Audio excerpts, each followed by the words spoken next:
Welcome to Briefings in Global Affairs, International Relations, and Geopolitics. This hour in perspective. Japan's pacifism hangs in balance as China and North Korea threats look. Let's get going. Accordingly, Hiroshima residents protest the G7 Hiroshima Summit on May 19, 2023. Toshiyuki Mimeki recalls crying as he looked up at a blackened sunset after the nuclear bomb destroyed Hiroshima. He was 3 years old when the bewildered and burned survivors fled past his rural house. He recalls seeking an apocalyptic city with his family for his father. He has repeated these disjointed but vivid experiences to schoolchildren, journalists, and anybody documenting hibakusha trauma. They're dwindling now. Few people experience the war and atomic bombardment like us. We are dying, Mr. Mimeki adds, sitting in Hiroshima's Peace Memorial Park, where G7 leaders placed wreaths on Friday.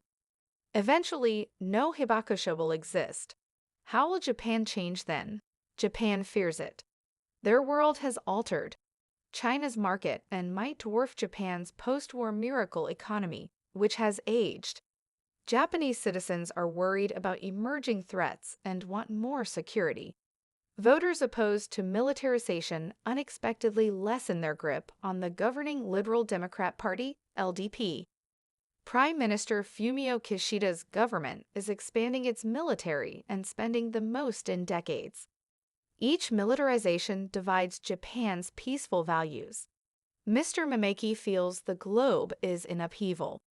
Prime Minister Kishida recently discussed increasing the military budget. Are you starting a war? After Hiroshima and Nagasaki, Japan became a pacifist nation. The 1947 U.S.-imposed post-war constitution solidified this change. Article 9 renounces war and never maintains armed forces. Article 9 is the foundation of Japan's pacifism and its attempt to balance defense and peace. Some say the law weakens Japan, but others say changing it means abandoning pacifism and forgetting history. Leaders have failed to amend Article 9 because to public opposition. Japan's government has expanded its interpretation with every security threat.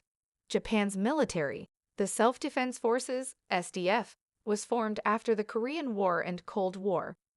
Japan originally sent the SDF on peacekeeping missions during the First Gulf War in the 1990s.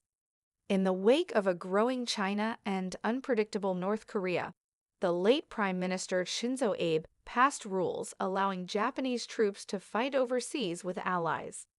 Japanese people love pacifism. They will not abandon it, says Temple University Japan Associate Political Science Professor James D. Brown. Instead, pacifism is redefined.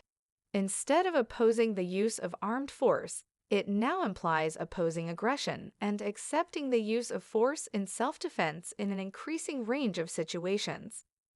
Japan is again at a crossroads, confronting extraordinary challenges that have fueled encirclement fears. The confident China's military spends billions.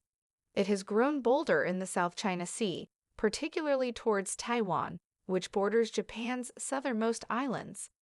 This has raised Japanese concerns that if Taiwanese violence breaks out, Japan may be drawn into a U.S.-China war and targeted as an ally.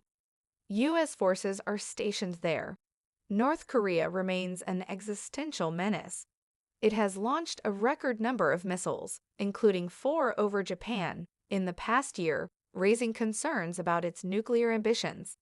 This weekend's G7 summit is addressing Russia's invasion of Ukraine and the risk that it may use nuclear weapons, which has raised nuclear war fears. A closer Moscow-Beijing relationship has risks. There is a general understanding in Japan that we are now living in a very rough neighborhood, says University of Tokyo International Security and political science professor Kazuto Suzuki. Conservatives wanting national pride have always advocated militarization. However, polls indicate popular support growing. Government surveys show that 41.5% of voters desire a stronger SDF, up from 29% in 2018. 90% now support Japan's security relationship with the U.S., and 51% want to change Article 9's second clause, which bans Japan from establishing a military. Some Hiroshima residents accept it. Every time I hear the news about North Korea's missiles, I am horrified, adds Ms. Tanaka. Today's world has random attacks. I wonder if spending is required to defend ourselves.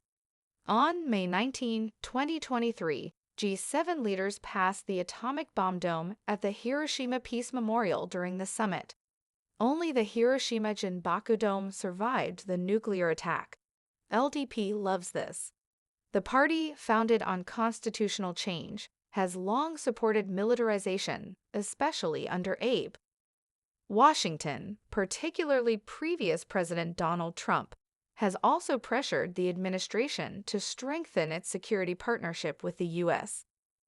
The government has always aspired to improve SDF capabilities. Professor Brown argues the public has slowed progress. No more break. Mr. Kishida has ordered hundreds of Tomahawk missiles, fighter fighters, and aircraft carriers. He plans to spend 43 yen, $311 billion, PS 250 billion, on defense in the future. Japan will have the world's third largest military spending by 2027, at 2% of GDP. The LDP wants to amend the constitution again to recognize the SDF and allow Japan to have a military for self-defense. Ironically, Mr. Kishida is known for his LDP dovishness. He supports nuclear disarmament because his relatives died in Hiroshima. His book covers it. He chose Hiroshima to host the G7 summit to emphasize anti-proliferation. Mr. Kishida claims that Asia's peace depends on Japan's massive defense modernization. His notoriety may also make his government's militarization more politically acceptable. Dovish figures can make hawkish moves because people don't suspect their motives, Professor Brown said. Even Japanese hawks don't propose a nuclear arsenal. That's still taboo in the sole nuclear-attacked nation. Abe and Kishida have crossed red lines in their pursuit of a stronger defense. In 2013, former Japanese Prime Minister Shinzo Abe, C., and Foreign Minister Fumio Kishida, R., advocated for further militarization. Many in Japan and neighboring China worry about what additional taboos Japan may violate.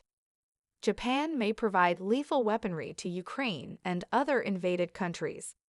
Mr. Kishida visited Volodymyr Zelensky to provide encouragement. Kyiv receives non-lethal defense from Tokyo. Professor Suzuki calls this a test case for Taiwan. How much Japan would help the U.S. fight China over the island is unclear. Last year, Abe surprised Japan by suggesting hosting U.S. nuclear weapons. Nuclear sharing, which Mr. Kishida rejected last year, is still unpopular. Experts think Japan could change its mind under certain conditions. These include South Korea getting nuclear weapons, China and Russia becoming more dangerous, or Russia using nuclear weapons in Ukraine. Every time Japan crosses a new red line, or considers doing so, its post-war identity and pacifism are challenged. Some say Japan's ideals remain despite its militarization. Pacifism researcher Daisuke Akimoto argues its anti-nuclear and anti-war beliefs have endured despite its seemingly inconsistent pacifism. Dr. Akimoto, an adjunct lecturer at Hosei University in Tokyo, believes Japan's security policy strengthening in response to the changing strategic environment is happening now. Suzuki agrees. I trust Japanese intent, he says. I believe Japan has committed to non-war for 80 years. We'll never do that again. That's where we will wrap things up for the time being. Thanks for watching. See you in the next video.